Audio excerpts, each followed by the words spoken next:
Welcome, Francis. Thank you, Nancy, and thank you, everyone. Welcome. And lastly, last but not least, we have Mr. Vitumbiko Chinoko, who is the Africa Project Manager for the Open Forum on Agricultural Biotechnology, OFAB in short. And he will be leading us towards the end of the program in putting together the discussions and telling us what we have been discussing throughout the event. Welcome, Vitumbiko. We usually call him Vitu.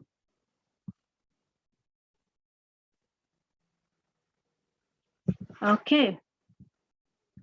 I will go straight away to welcoming the presenters to take the floor. And first on the floor is Dr. Francis Onyekati, who will be speaking on the role of biotechnology in resilience building. Onyekati, you have 20 minutes and the floor is yours. Welcome. Thank you very much, Nancy.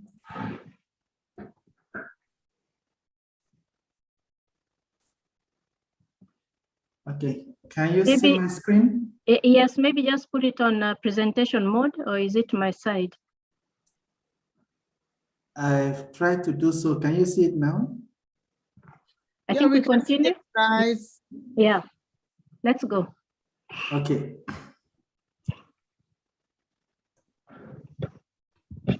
Okay, so thank you everyone for this great opportunity. Standing in for the Executive Director of AATF, Dr. Canisius Kanangire, presenting the role of biotechnology in addressing food security in Africa. We'll look at a sectoral outlook on agriculture, and then we also look at the application of GM globally and within Africa. We also look at the impact of GM crops in Africa, and we examine some case studies. Then we move on to enablers for biotechnology in Africa, and we make a conclusion as well as make a call for action. So first of all, looking at AATF as a technology transfer organization, and we are focusing our impact in 5 key areas: stress, productivity and stress management, mechanization and digital agriculture, market systems for commercialization, developing policy environment and public awareness within the sphere where we work in Africa, and then nutrition, food quality, and post-harvest management. So AATF worked through public and private partners to facilitate and improve livelihood of farmers through accessing productivity-enhancing technologies in Africa. Just to give an overview of AATF, and AATF is really making its footprints across Africa. There are still some unentered areas, but we are constantly moving in trying to cover the entire Africa, trying to focus on prosperity of farmers and the African people. So looking within Africa, there are challenges facing agricultural sector, and not just Africa, globally. Impact of climate change. Climate change is a reality, and we experience frequent droughts across the world, across the globe. And this is a huge challenge, and it constrains food availability. We also have biological constraints like pests and diseases. Some of you might be aware of the fall armyworm that is infesting everywhere, and it's a major food security crisis. Of course, within the agricultural systems, use of very expensive and harmful chemicals are, becoming, it's more like a norm, and it also has its own impact in the environment. So these are some of the challenges, and these challenges, put together result to low productivity due to a number of factors such as soil nutrients, plant varieties that are not yielding optimally. And these are major challenges that is facing agriculture. And of course, in the face of all these challenges, the farmers will have to make a decision in a very difficult and challenging environment. So moving on to look at the outlook of agriculture globally.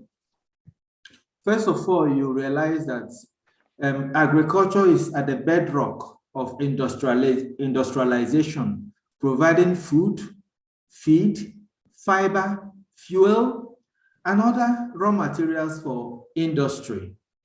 And looking at the way the population of the world is increasing, we need to increase, investment in agriculture to result in increased food, fiber, feed, fuel, availability, especially for industrial purposes. So cereals and root tubers make up to 60% of dietary consumption in Africa. And for us to focus on Africa, then we also need to look at cereals, look at tubers to be able to make food available in Africa. So more food is needed, but this more food is needed from the same land, which is not increasing, but rather it could be decreasing when you consider flood, desertification. So the available arable land is even reducing, and we need to maximize production within those, a small hectare of land. We need to increase yield. So global application of biotechnology has been helping to solve some of these challenges that I've highlighted, challenges of disease resistance in crops and animals, drought, problem of drought, and biotechnology is helping to develop drought tolerance and drought resistance products. Of course, biofuel production, improvement of nutritional qualities in edible plants, enhancing the nutritional value of the foods, of the crops that we eat as food. And of course, biotechnology is also helping to identify compounds in plants and animals that can be used for medicinal purposes. And also vaccines, because in the human sphere, there's incessant prevalence of diseases, and some of those of viral origin. And so biotechnology is also contributing in this area. So looking at biotechnology in terms of genetic improvement, a lot of technologies, have been developed and are advancing, beginning with the conventional breeding technologies that was mainly the success during the Green Revolution. And of course, conventional breeding is still relevant today, but it has some limitations, which new breeding technologies are trying to solve. And new breeding technologies, specific directed genome alterations, some without DNA integration, and some with. So talking about the new breeding technologies, there's a number of them coming up, And then the genetic engineering, which even makes it very easy to access traits from diverse sources and use it to improve on crops. So these are some of the improvements in technologies that we need to take advantage of, specifically in Africa, to improve food production. Francis, it's not an issue of time. Just checking that the slides are not moving. So I don't know if it is our side, those of us watching from away from you, or because I've also received another query from another participant. So maybe just check that. Wow, and it's moving from my side. Mm. Okay, I get some. So just put it back on and you proceed. Then we see if it could be our side. Okay, let me try.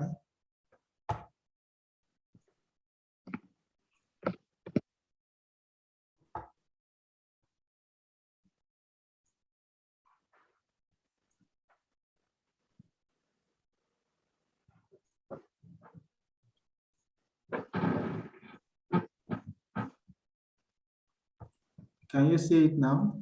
Yes.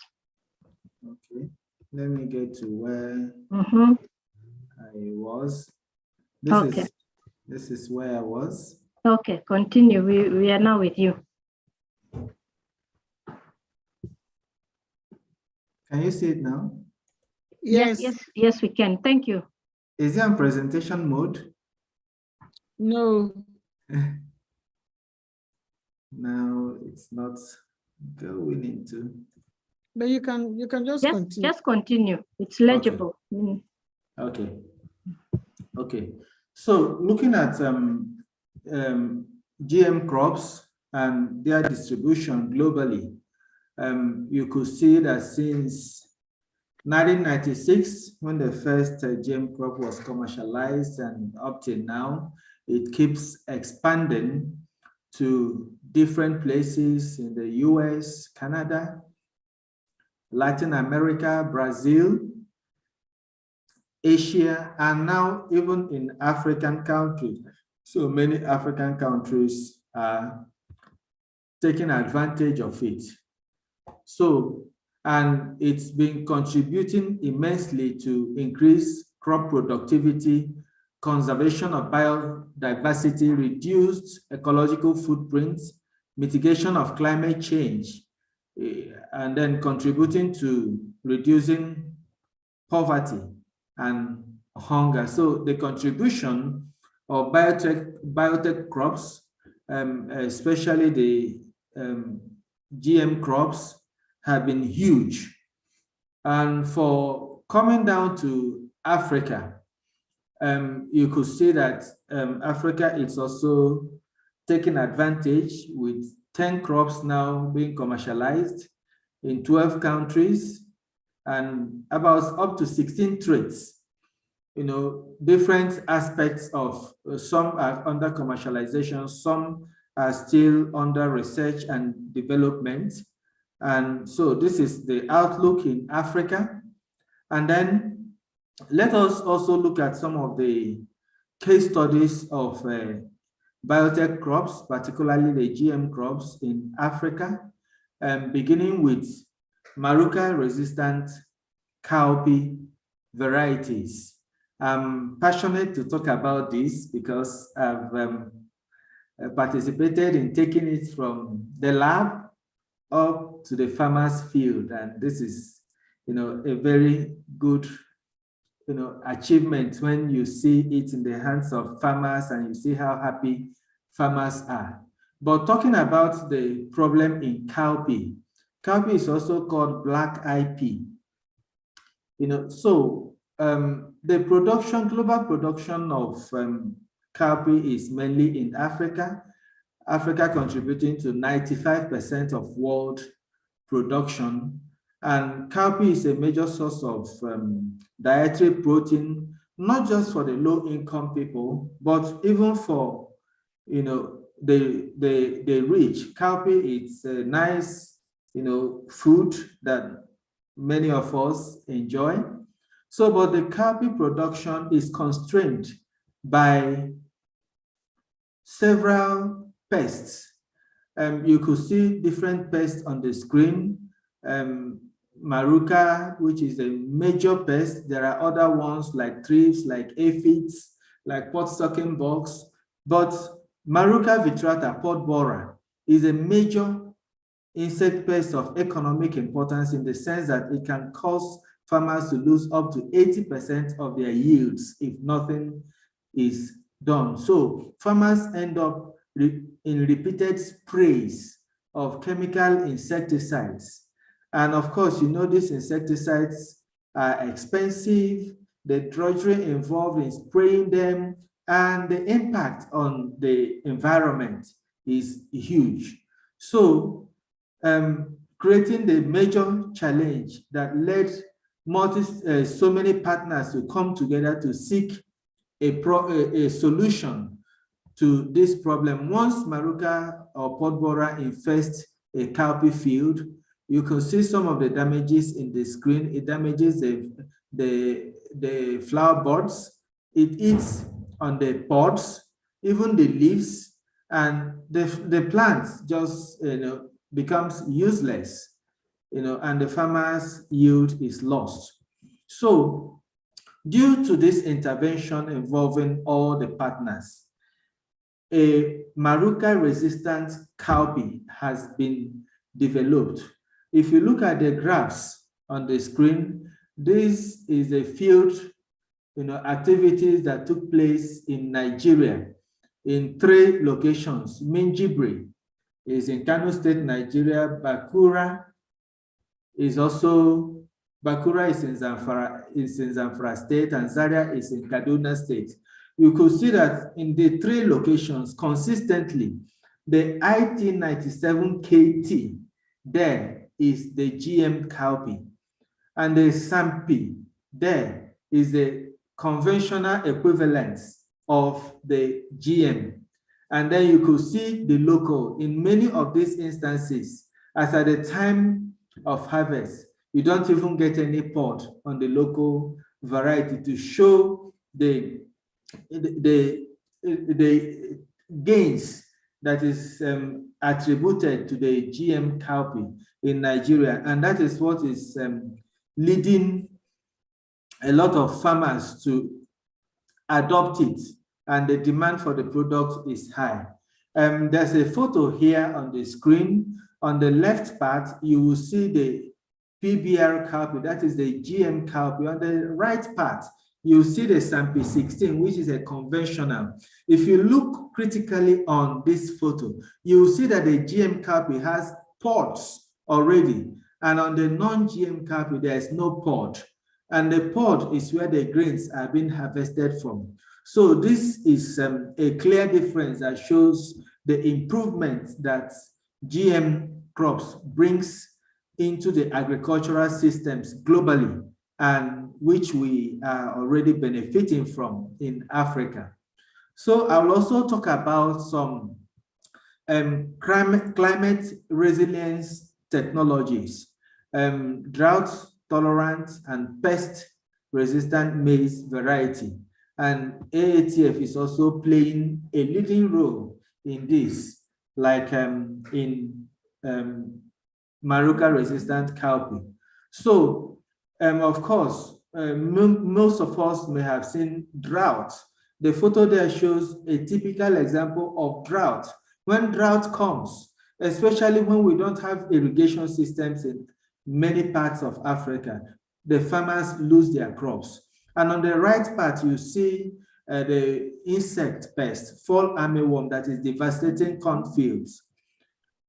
So these are the challenges, and the products we have developed, 3 different classes of products are addressing these challenges. Like the drought stego is already in the market in Africa, in some countries, and it's addressing the issue of drought in maize. So when there is mild drought, farmers who planted this drought stego are able to harvest while those who planted some other varieties that do not have climatic resilience lose their crops. And the third one there is Stella maize, which is now a combination of drought-tolerant traits as well as insect protection traits. So looking at this graph, you see another comparison in maize between GM maize and non-GM maize. And you could see from the graph, 110% increase, and the other part you see 125% increase. This shows how far the impact that biotechnology can make in agriculture. This photo there too is showing one of my colleagues.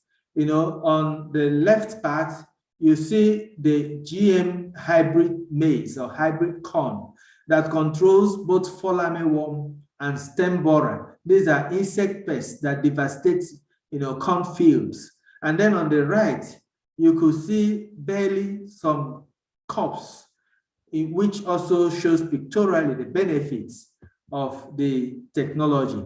Now, for this technology to be able to go to the farmers, for this technology to be able to go to the people who need them, for this technology to be able to provide sufficient food for the African continent, there are enablers.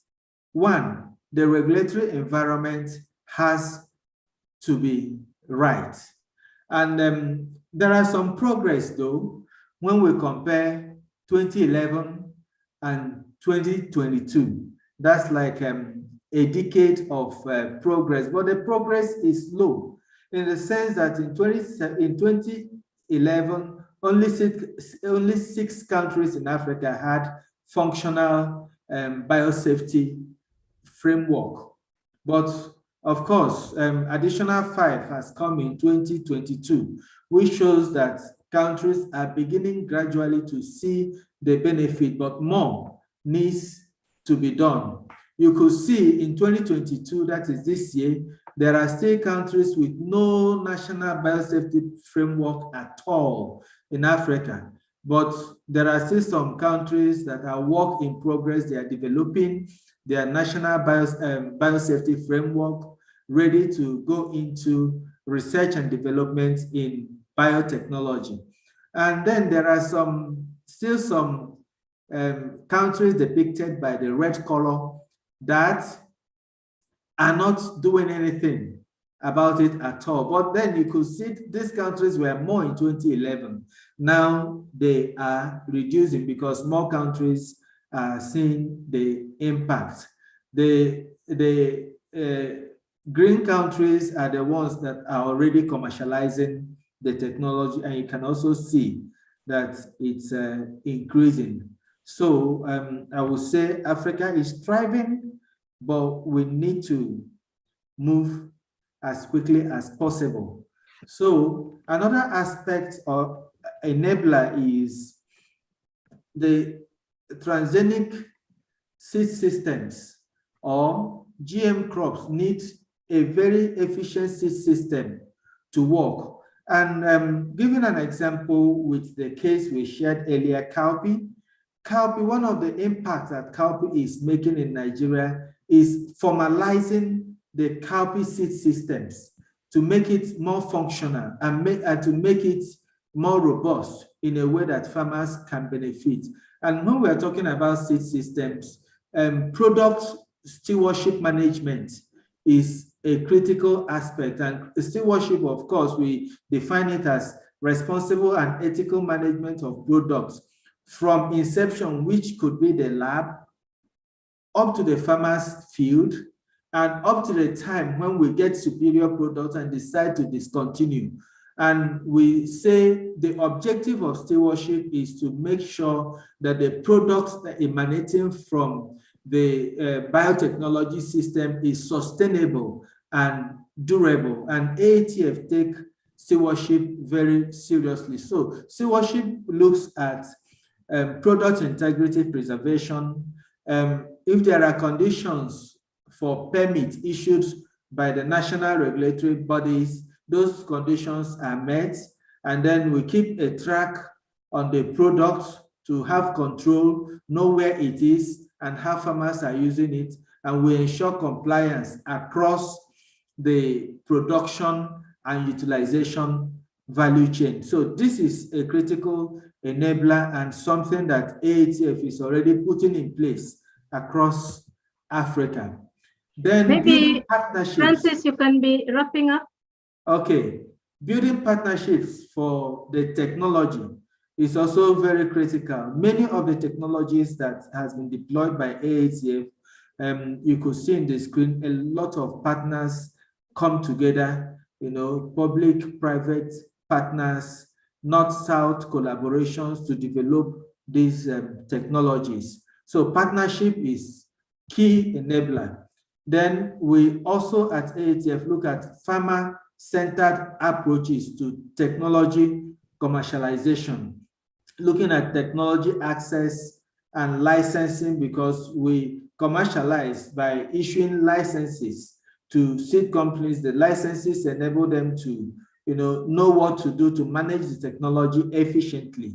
Then, of course, product testing, commercialization activities like marketing and distribution of the products, managing good agricultural practices, and making ensuring that the product is demand driven.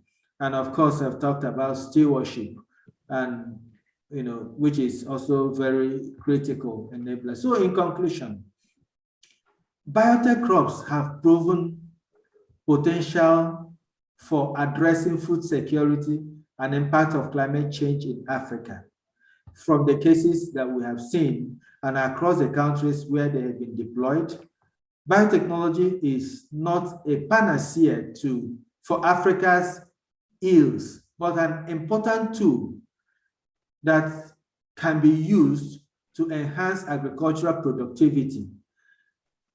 Then Africa needs the right policy environment, not politics, because hunger does not respond to emotions. When people are hungry, they need food. So it's important to harness and optimize benefits accruing from agricultural biotechnology, innovations, and emerging technologies for rural economic transformation. And this is the whole essence of this meeting. And I call on everyone to support policies that will transform Africa and enhance productivity in terms of food and general productivity. So on this note, I will say thank you very much for your attention. Thank you. Thank you very, very, very much, Francis, for that very eloquently presented PowerPoint slides. And thank you. I'm sorry we disturbed you midway, but it was necessary because we really wanted to follow the presentation. You've made it very clear that agriculture is the bedrock of our livelihoods, of our lives, and that climate smart agriculture is key to helping farmers build their resilience and adaptive capacity. You've brought out the fact that biotechnology can contribute to actually addressing poverty and hunger and building economies right across Africa and the world. And you've quoted the PBR cowpea as an impactful technology that has brought some results that people can actually see. However, you have asked and indicated that we need a supportive regulatory environment, efficient seed systems, stewardship, and participation of all partners. And on that note, I say thank you. And I would like to invite Vidya. I think you've got slides. Maybe you can put them on. I do. Vidya, okay, thank you. So Vidya will be speaking to us on digital solutions for smallholder farmer empowerment. Thank you very much, Vidya, and welcome. Hold on, let me share my screen. Yeah. And you also have 20 minutes. Okay. Can you see my screen? Yes, very clearly. All right. Well, thank you, first of all, for having me at this forum. It's a real pleasure to be on this panel. I'm going to take a slightly different turn than our colleague from Nigeria, and I'm going to talk more about how we facilitate digital inclusion, particularly among the rural poor, and particularly within that subgroup, women and girls. We know that there's a huge digital divide, but if COVID has told us anything, there is also a huge opportunity to meet women where they are through digital technology and to support them in their economic growth. So at CARE, we've been in this space for a number of years, but we've also learned quite a lot about what does and does not work in terms of digital technology and the adoption of that technology with women and girls and smallholder farmers, largely across Africa. So we have designed what we call a digital care package. But what I want to do is, before I dive into what this is, I'd like to sort of lay the foundation for why we even entered into this space and why we feel like this is a critical tool and approach for smallholder farmers to increase their economic growth. So we conducted a research study in Uganda a few years ago. We called it the Digital Subwallets Project. The intent of the study was basically, we had designed a digital financial service product with a partner, Postbank, in Uganda. And we just wanted to see what the adoption rates of that would be, where there were struggles, and what we could do to adapt the actual product to be fit for purpose. Kind of accidentally, we found out that the thing that was really catalytic in helping women access digital financial services was that in one subset of our control group, we had two groups. One group that got the digital financial service and access to it. Another group were VSLA members, and what we did with them is do household dialogue. We've known for quite a while that there are norms at the household level that govern the usage of digital tech, access to it, but also the use of it. And we've seen in the past that when you hand out a phone, as a lot of people have done on the continent, oftentimes what that leads to is gender-based violence within the home. And at best, the woman is just not using that phone at all. So we wanted to really dig into why. And so we did this RCT with these two groups. And with one set of participants, we really did an intentional 7-week curriculum called Household Dialogues, where we were basically working with both members of the household to cascade a series of trainings around the benefits of digital tech in the hands of the female member of that household, what that meant for the livelihoods potential and income potential for that household. And we really wanted to see, when you coupled digital technology availability with targeted norms change, what happened.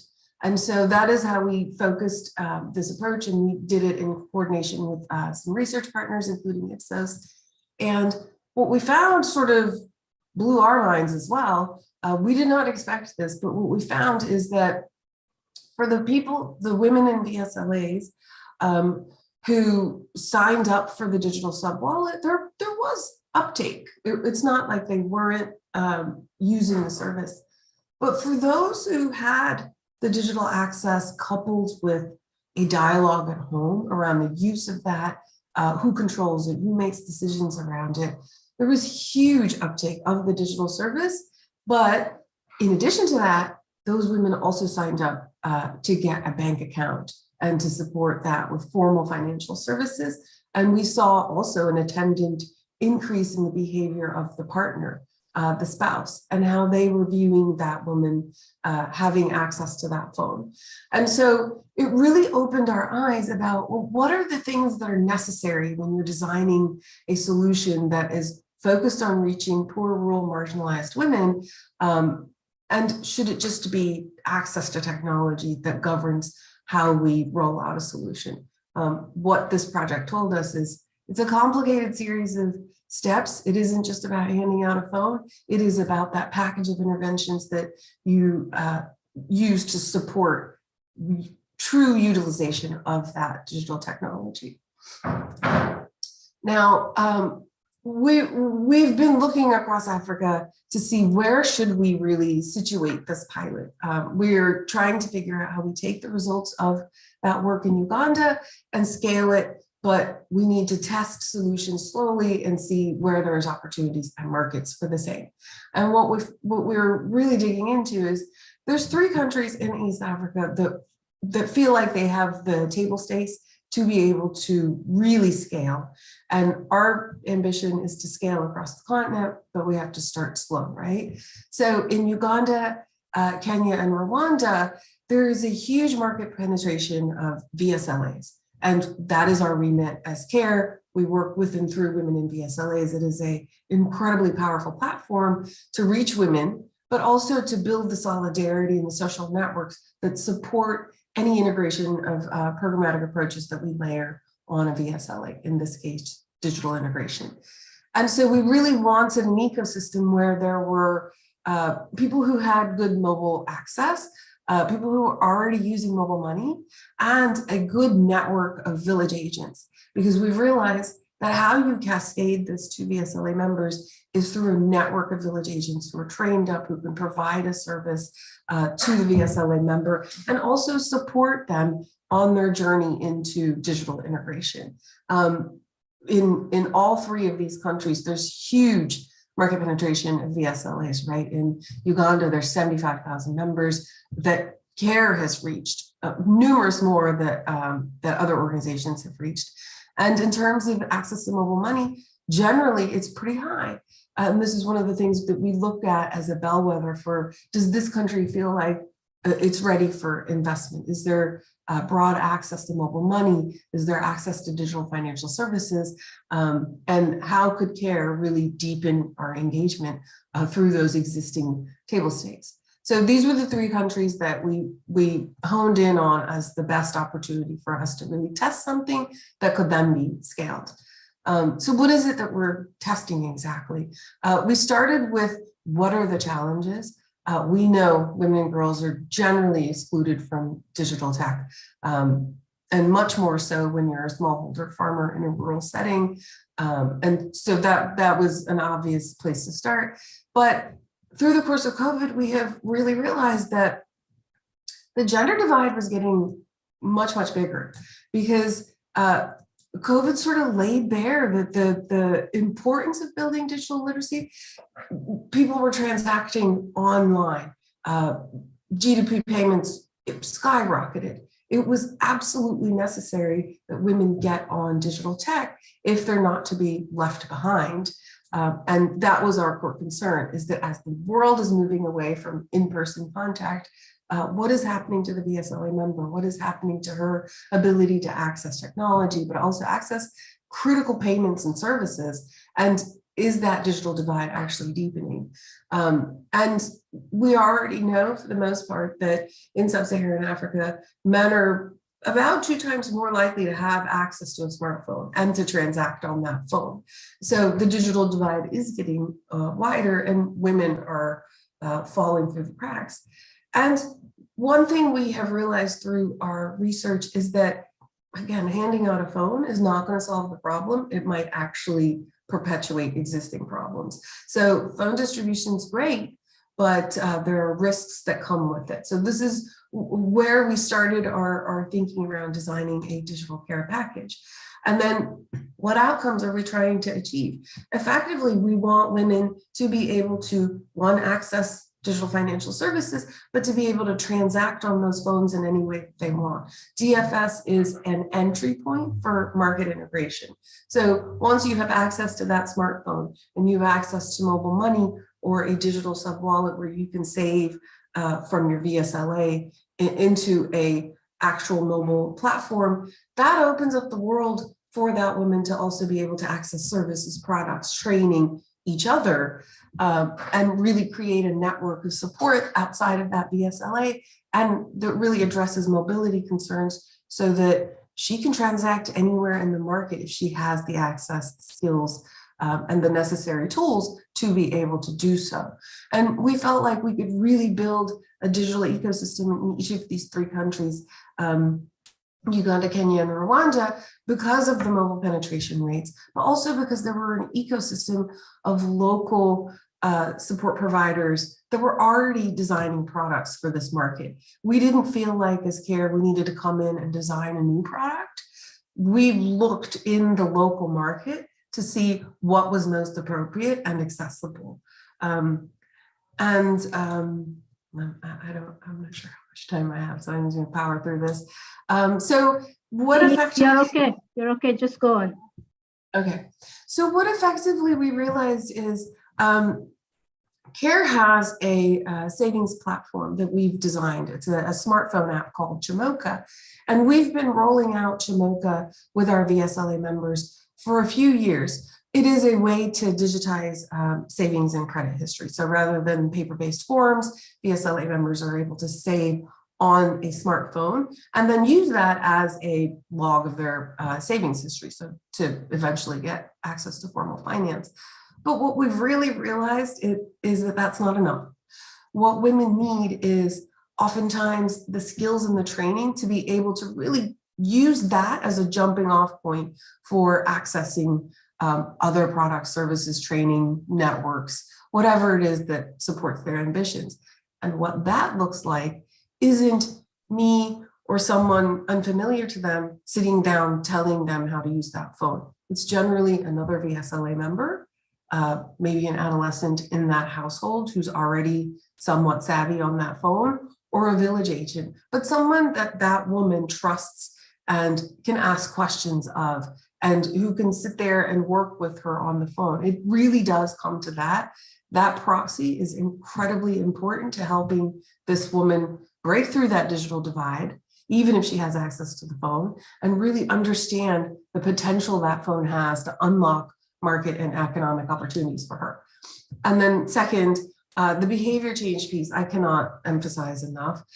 Core to a lot of CARE's work is using VSLAs as a platform to address a range of systemic issues, none more important than harmful social norms that limit a woman's economic potential. So combined with the rollout of any digital care package, we also target the household, both members of the household, and we engage them in dialogue. It doesn't always need to be a 7-week intense counseling session. Sometimes it's just we roll it out with a media campaign. Oftentimes we are engaging media companies to help really message out what the benefits are of a woman having access to digital tech. We are looking at ways to partner with influencers.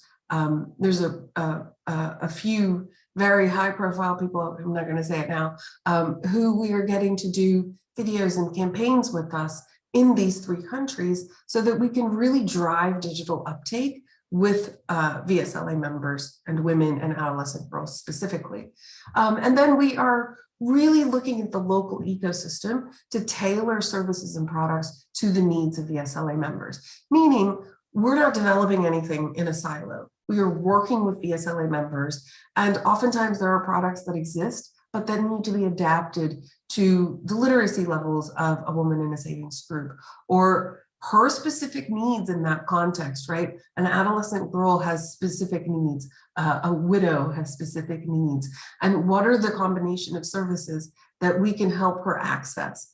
So we are, I'm gonna move forward one slide and I'll go back. So we are building partnerships with a range of partners, and most of them are local partners, some international, but the intent is for us to really provide services that are in local languages, that are contextually appropriate, and that women themselves say, this is what I need and want. Not oftentimes when we're developing technologies, we as the international community don't actually consult the woman herself. And so we are very intentionally trying to bake that into our design, is to sit with people in focus groups and say, what is it you need? What are your constraints? And what are some potential solutions that would really ease your burden, help you access markets, help you grow your income generating activities? What are those things? And then we tailor our products and services to meet those needs. And then we are doing, we're starting small, because often before you run, you have to walk. And so building on the experience of our project in Uganda, we are spending, well, we've kicked off these pilots. So through December, we're investing in 2 countries, Rwanda and Uganda, with about 130 VSLA groups. And we're really testing out different solutions. This is our chance to sit with groups and see how they engage with digital platforms. We've partnered with organizations that are actually providing the phone. So in places where women don't have access to a smartphone, we're partnering with organizations that are delivering those phones. But then from there on, we're sitting with people providing that proxy that can help her get online and get access to the services she wants, testing different distribution approaches, and really adapting the content and the training that we provide.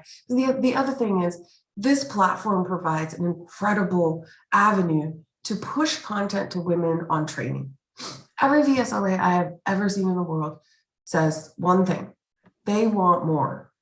That savings potential is wonderful, but it's an entry point for them to really escalate their income generating potential. But what they need to do that is to have targeted training on climate smart agriculture if they're farmers, or entrepreneurship. And we can push those things through digital tech, make it more cost effective, more efficient, and reach many more people. So these are the things that we are looking at and testing in these 2 countries, and learning along the way with our partners.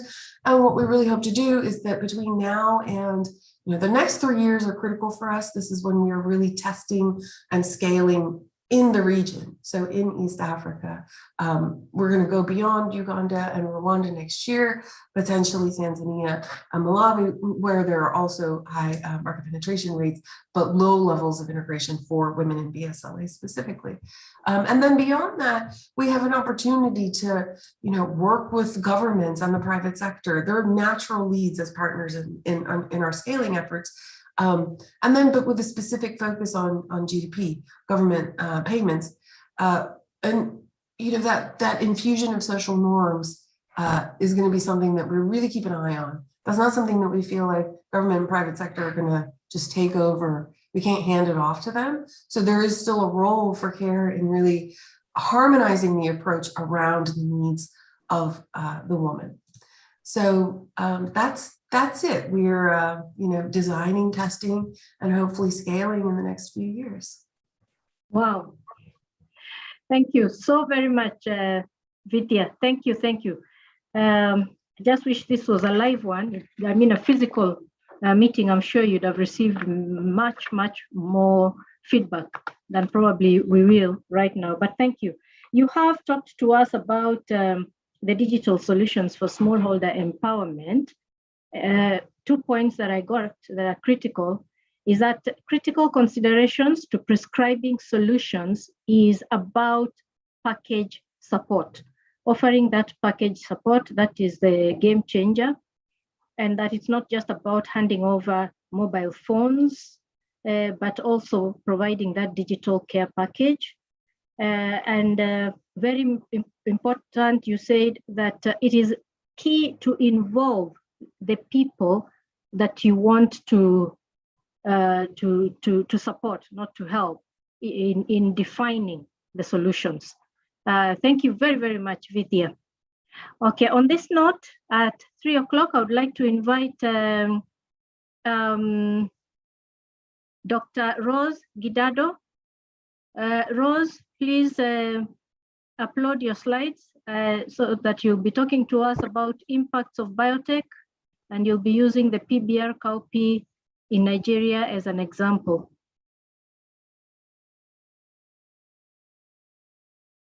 Rose? Okay, thank you, Nancy. Yes, can you hear me? Very faintly. Hello? Very faintly. Hansi?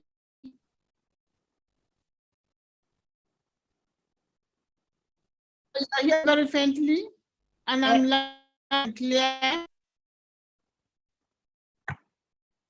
Yeah, we hear very faintly. I don't know if Joanne, do you have Rose's slides? You help Hi, put them on. Nancy.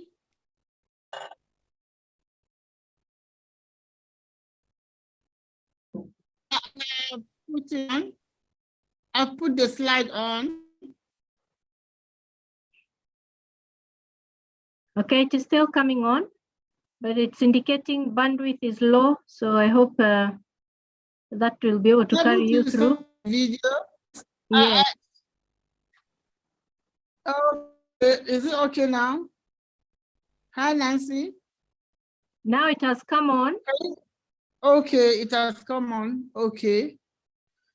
My video, please, can they enable my video?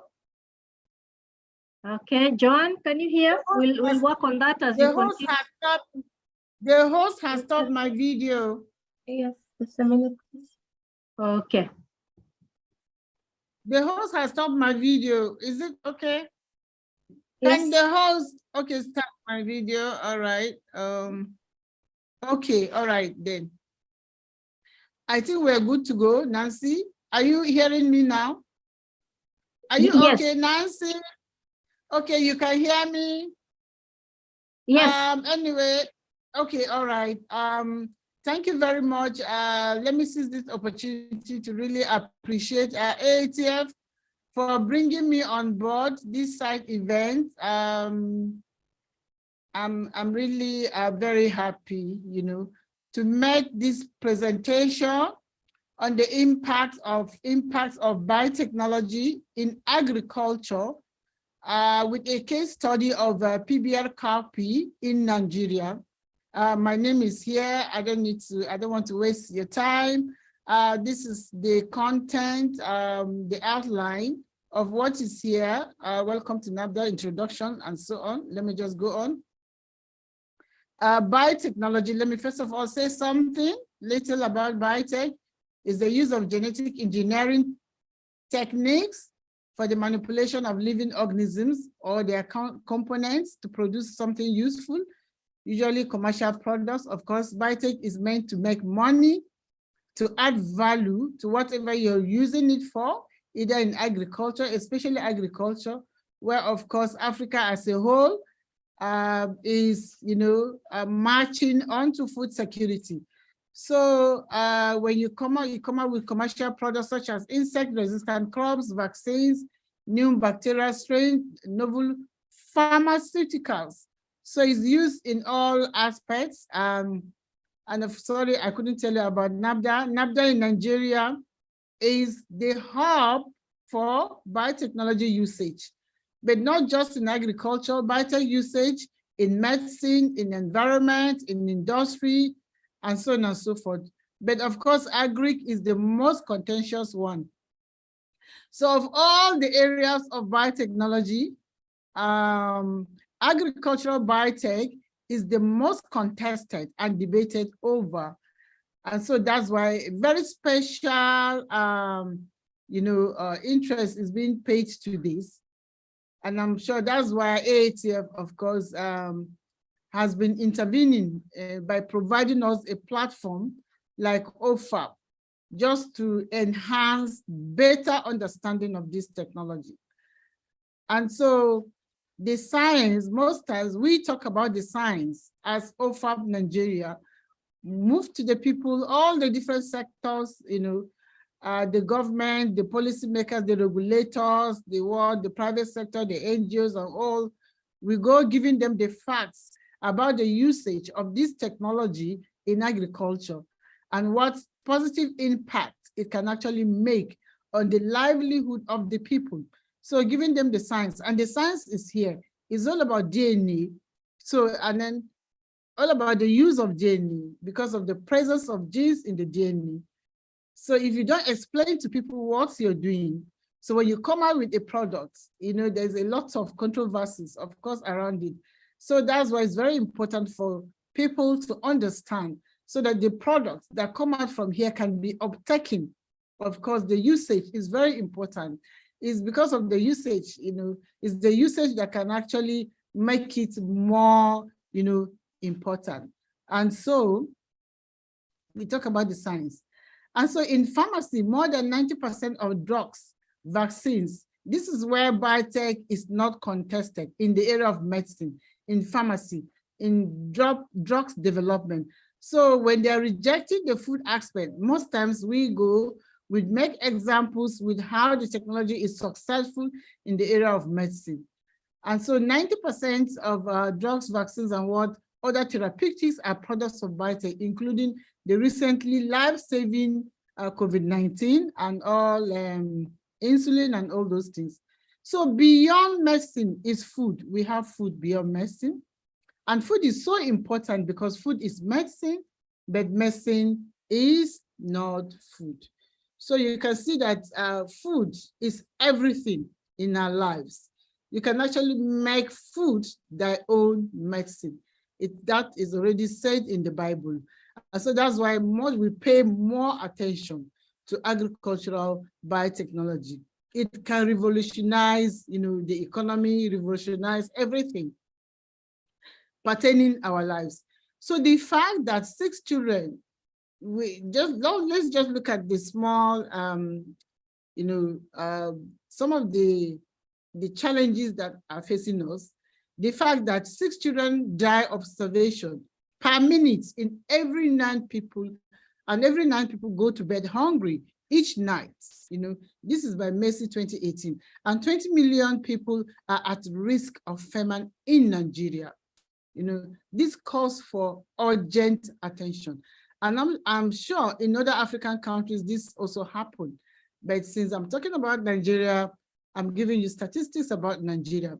So statistics from the FAO of United Nations, International Fund for Agri, that's IFAD, United Nations International Children's Emergency, that's UNICEF, and then the World Food Program as well, and the World Health Organization 2021 has underscored that's the difference between underscored that between 720 and 811 people faced hunger in 2020, a fraction that represents 1/9 of the entire population. And so why are we hastening up, fighting this hunger, malnutrition, undernourishment, and so on and so forth in Nigeria? Because when you look at this histogram, Nigeria is in the area of, severity, severe hunger. There's severe hunger in Nigeria. And so it's either moderate or severe food insecurity has been, climbing slowly for the 6 years, and of course, this affects us. And so that's why we have to do it in a hurry. And we have to hasten up in Nigeria. Of the total number of undernourished people in the world, more than 282 million people are from Africa. And the more alarming is the fact that the figure keeps increasing, so all the time. So nearly 1 in 3 people in the world, of course, 1 billion, did not have access to adequate food in 2020. And that's an increase of almost 320 million people. This is by FAO. And so multiple factors are responsible for this continuous increase in the rise of undernourished people around the world, with heavy impact. So food production, of course, has continually been threatened. And so this takes us to, just giving you a background before we get to copy. So recently, the war between Ukraine is also another menace, and then breast scarcity looms as bakers threaten strike. This in Nigeria, happening in Nigeria presently. And so we have to do something. And then with the exponential growth of the world's population, which is so the quicker the action taken to curb this world hunger, the heavier the impact and the more the likelihood of reaching food security. So, and the application of biotech in agri is a revolutionary approach to not just boost food production, but improving farmers' welfare. And we all know that beans, that's cowpea, is eaten in every household in Nigeria and even beyond Nigeria in Africa. It's a very nutritious crop and predominantly, cultivated by women. It's highly valued, of course, because it contains all the essential amino acids, and then very rich in fiber, and can be eaten by diabetic patients and then by children. So in Nigeria, we actually call it, the meat for the poor, because many households cannot, afford this animal protein because it's very expensive and what. And so most of them actually depend on beans. And so we all know that beans, the cowpea, is highly susceptible to a lot of insect, attack and all those things. So the breeders, of course, the cowpea breeders, many years ago, they met at Senegal, that is in Gika, Network for Genetic Improvement of cowpea for Africa. Like they were wondering, how will they change the narratives? How will they change the stories for farmers? Because most times they have to use a lot of insecticide sprays and words, to have some positive yields, insecticide sprays, and those sprays must be effective. But getting the effective insecticide is another story. So especially here in Nigeria.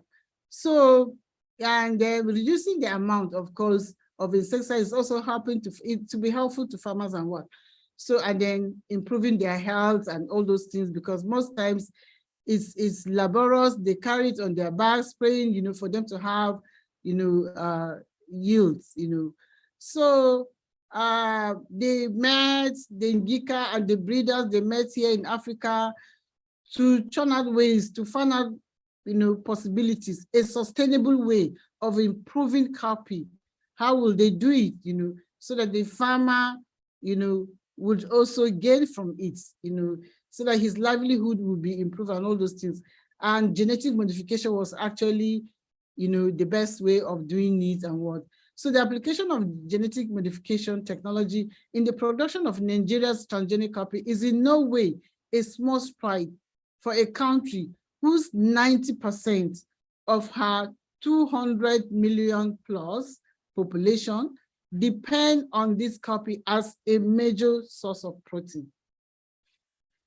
And so why the application of this genetic modification in cowpea production? The insects, we have the most ravaging of the insects, and that's the pod borer.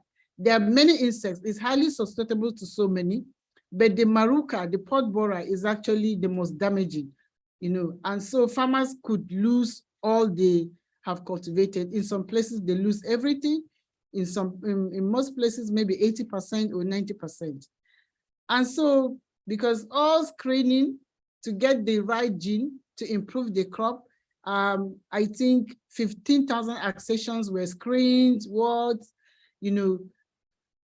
just for them to get an option, to that chemical spraying. And they couldn't find any wild species that really has that threat in it. And so they had to just, resort to this.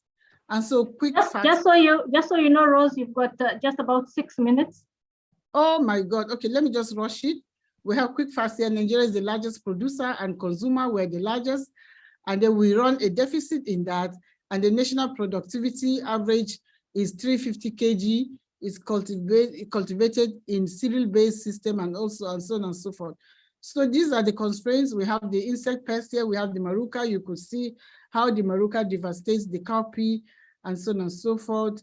And so that was chosen, the technology was chosen, and I think it was facilitated by AATF and what. So the genetic modification technology was applied and cowpea got improved in Nigeria. And so a lot of, regulatory, this thing was applied. It was under strict regulation, the confinement trials and all those things. And then at the end of it, it was a success story. because in Nigeria we have a regulatory framework, we have National Biosafety Management Agency that ensures that whatever the scientists are doing to improve our crops, whatever that's the use of genetic modification tools, of course, is they ensure that it's highly regulated to ensure safety and then to repose confidence in people. And so they came up with an improved copy that has at least 20% yield increase and all those things.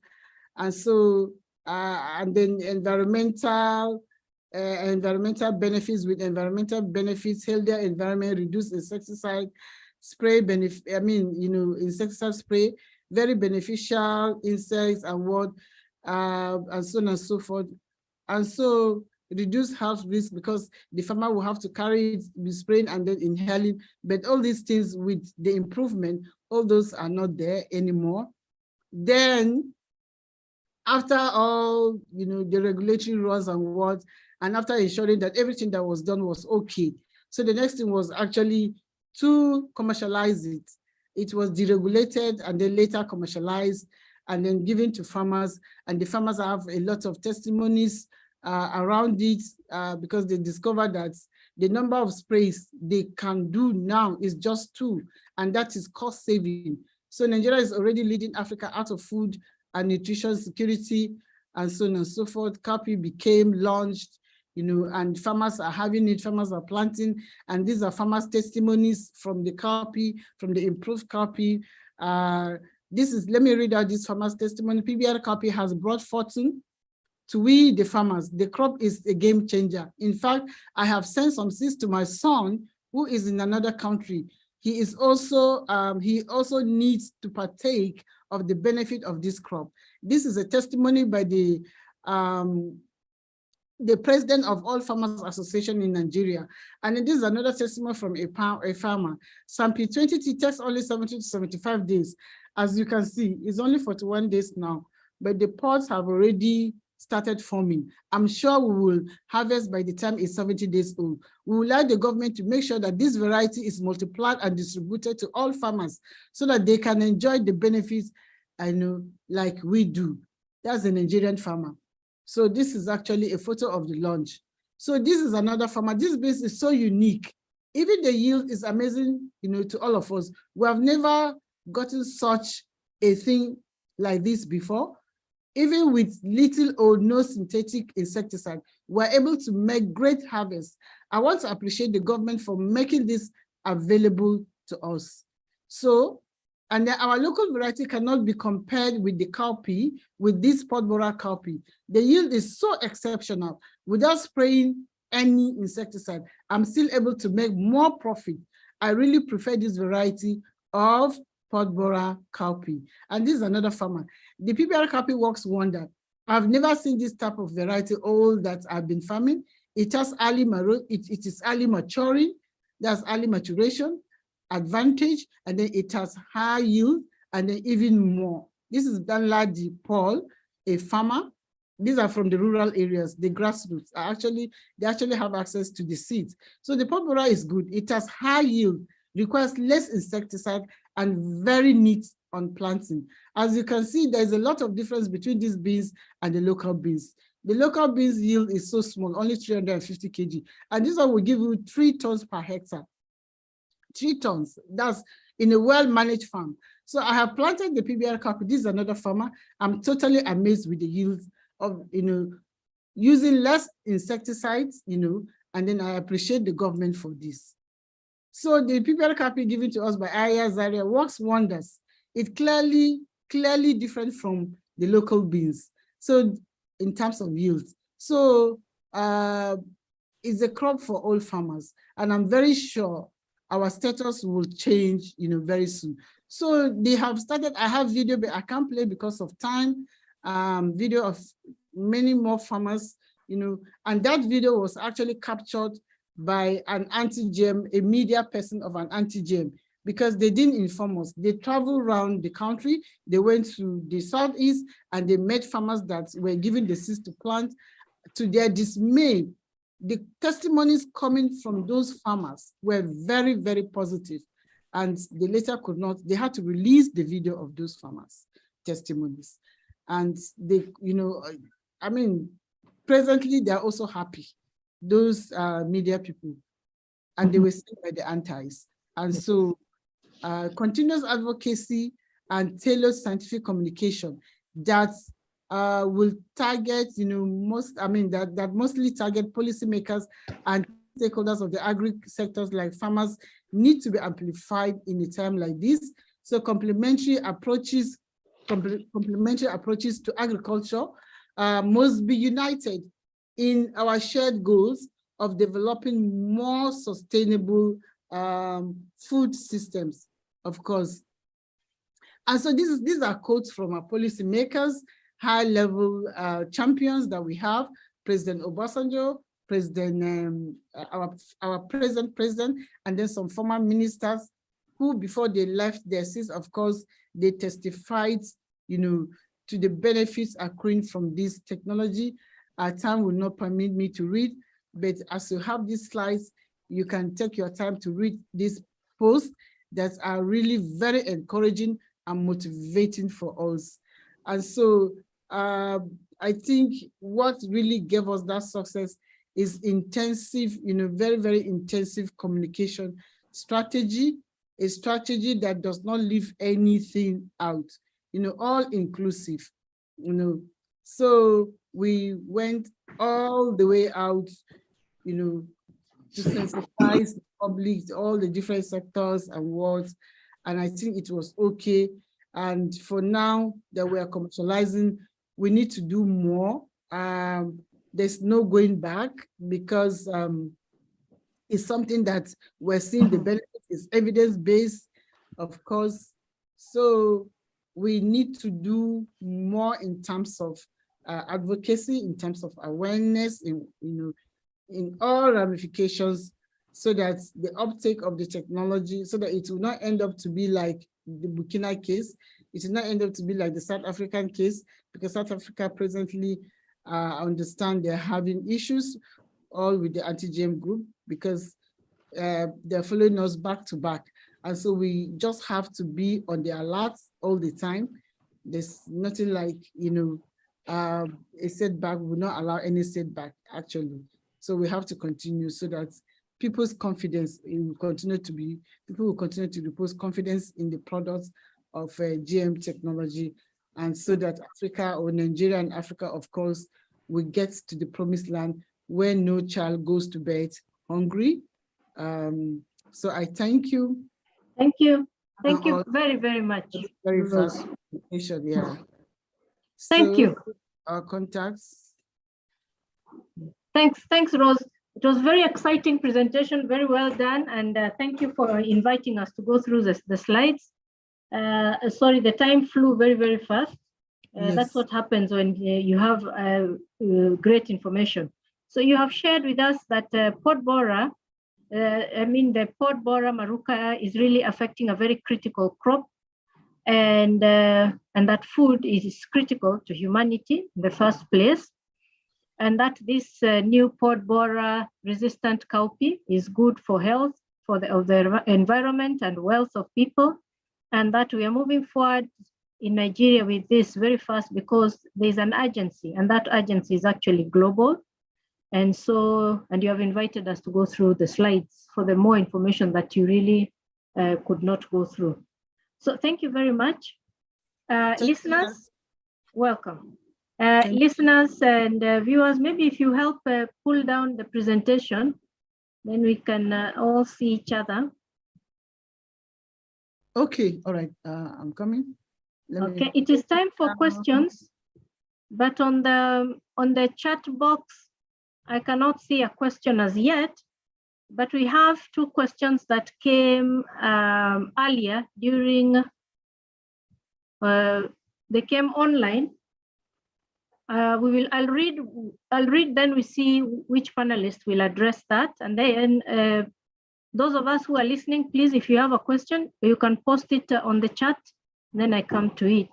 We'll just take about 5 minutes on this so that we don't retain you for too long. The question reads, enhancing resilience through scientific research is vital in in addressing to current economic, environmental, and social trends for smallholder farmers. To what extent can this statement be true? All right, that came from somebody called Lawrence Zira. I don't know if Dr. Onyekachi, you've heard the question. Enhancing resilience through scientific research is vital to current economic, environmental, and social trends for smallholder farmers. To what extent can this statement be true? Maybe Onyekachi, it's I guess it's not a true or false kind of question, but maybe you see how you can respond to that, Francis. In the meantime, the second please, question is. I missed your question. Okay, the second question. All right, I'll repeat it. Let me read the second one. How can we financially enable sustainable adoption of agricultural biotechnology in SSA? This is from somebody in Mozambique called Miteka, or is it Mitecha? I'm not sure how that, I think must be Mitecha, that is Mozambique. So maybe we can rewrite that to how can we financially enable sustainable adoption of the digital solutions that you spoke about, Vidya, and then maybe somebody else can talk about adoption of ag biotech, the same kind of question. So Francis, to you, enhancing resilience through scientific research is vital to current economic, environmental, and social trends for smallholder farmers. To what extent can this statement be true? Okay, thank you very much. To a far extent. Yes, when you talk about resilience, of course, all that we are doing, either resilience to climatic changes, resilience to issues confronting the farmers, the starting point is research. And of course, a kind of research that takes the product to the market, and not just a kind of research where the research output is just publication. So this is true, but then we also need to understand that research is just an aspect of it. We need to, look at the seed systems. We need to look at the functioning of the markets. We need to look at even the regulatory environment. All these things will have to come together to really boost resilience. And that is, in essence, why, we are holding this discussion. Let me stop there. Maybe others can also come in. Thank you. Thank you very much, Francis. I think you've provided some guidance. Let me come to you, Vidya, and maybe ask, how can we financially enable sustainable adoption of the digital solutions for smallholder empowerment?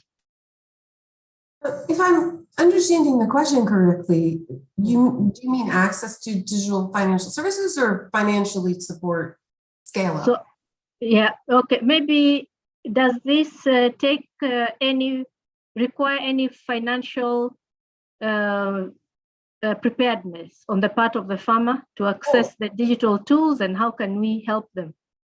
It doesn't necessarily take a financial preparedness. That is helpful in that this is why we use the savings group as a platform for this integration. It provides a supportive context first, but it is also, as you were enabling people to access finance for the first time, that is an entry point to then open up the market to a whole host of other things, right? It doesn't just have to be limited to that savings component in the group setting. That if you're teaching financial literacy, that financial literacy can extend to anything, digital financial literacy, all kinds of things. So we really feel like this is just a foot in the door using that savings group as a platform. But given that women are saving and they want places to invest, it's just the natural next step for us.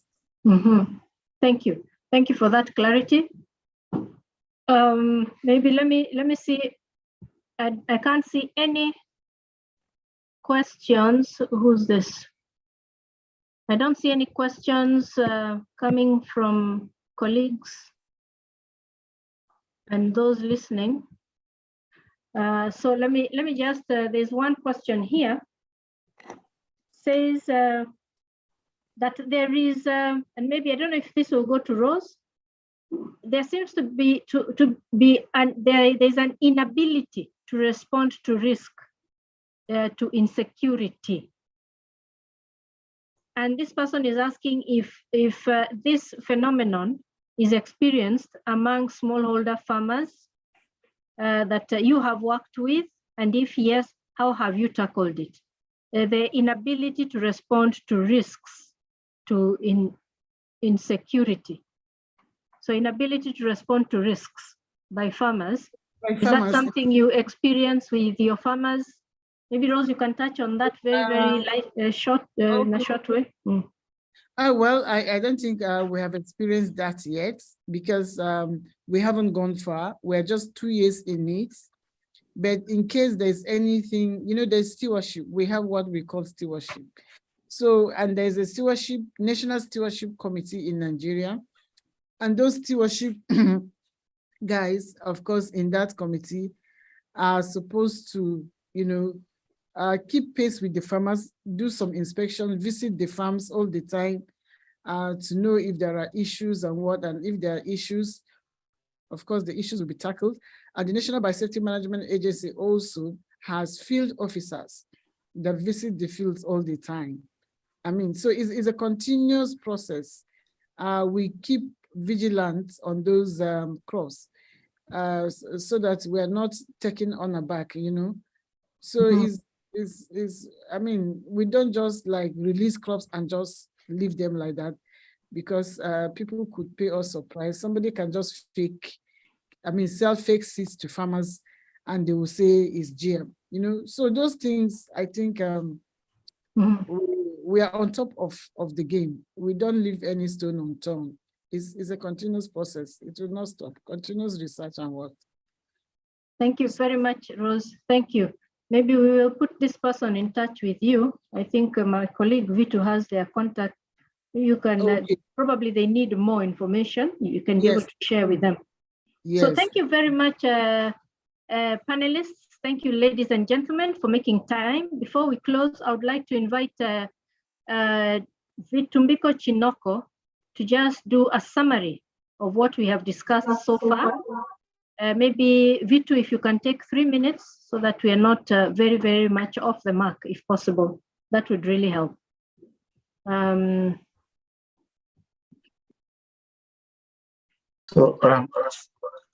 Just a minute.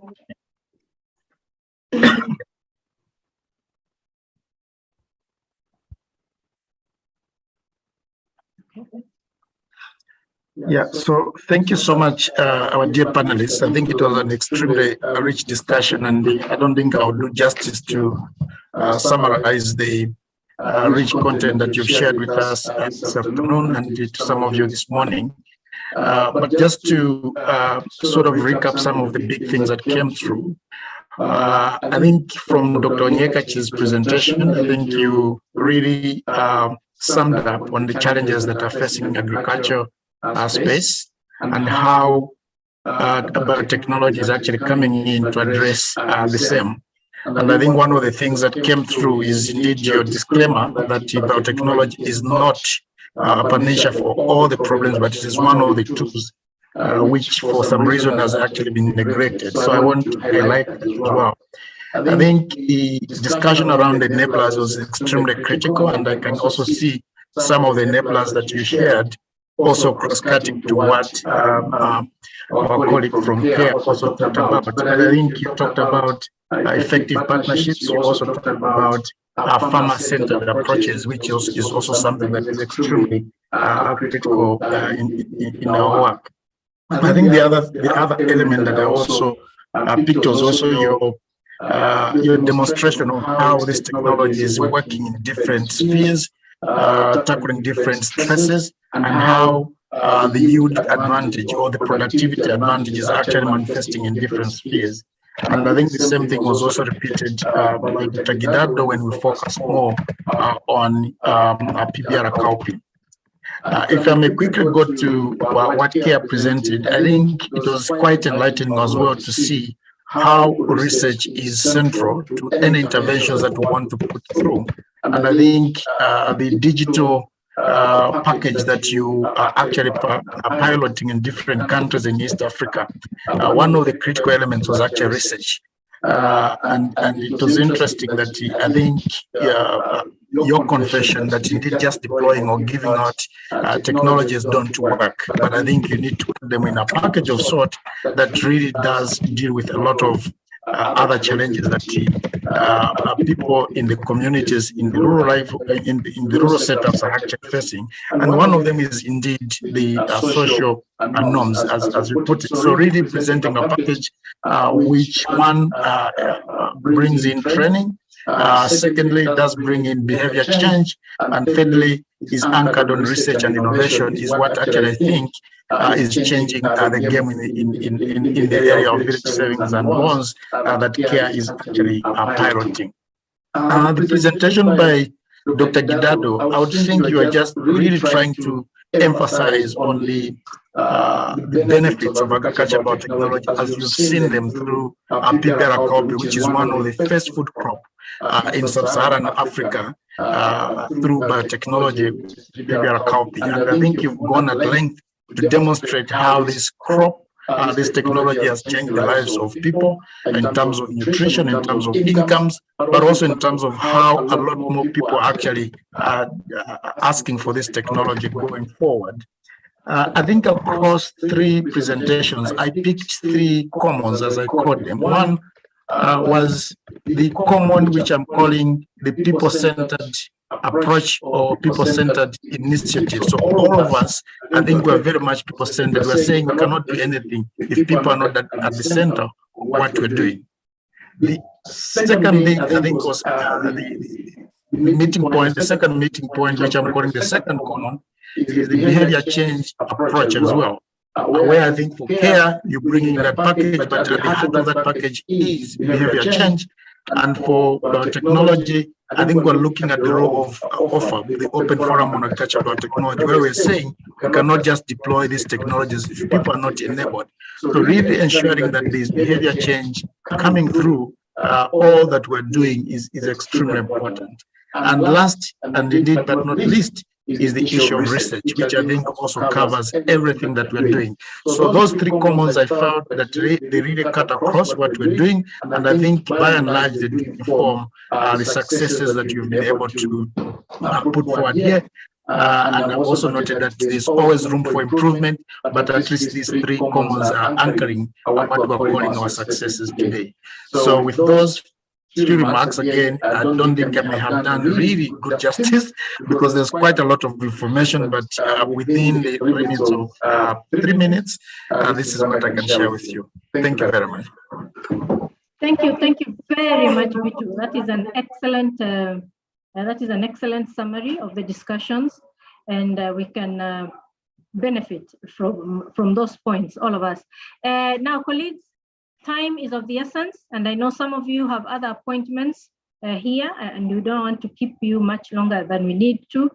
Thank you very much for sacrificing this little time to be with us.